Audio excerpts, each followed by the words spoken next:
Unfortunately, I filmed this next bit sped up, but you want to take some Yoo-hoo and another piece of EVA foam and glue it onto the top of the top hat. And then use craft clay, and you're going to want to seal all the edges.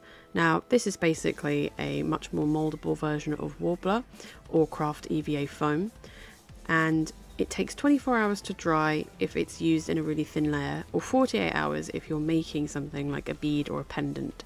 I normally leave it for a full 48 hours just to be sure.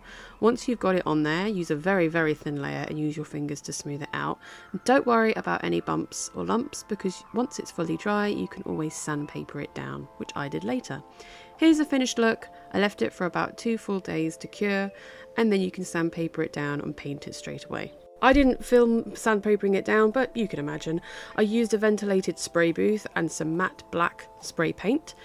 Now you can prime it, but this is the colour that I wanted anyway, and I used 2 coats of it and it turned out exactly how I wanted it. For all of the details, I'm using a red model paint provided by my father and a tiny detail brush. I'm doing 2 lines, one on the bottom and one on the top, and then filling it in with a slightly bigger brush. In between coats, I let it dry for an entire day. I ended up doing 2 coats for both sections, and I used the big brush to paint on top as well, just to match his style.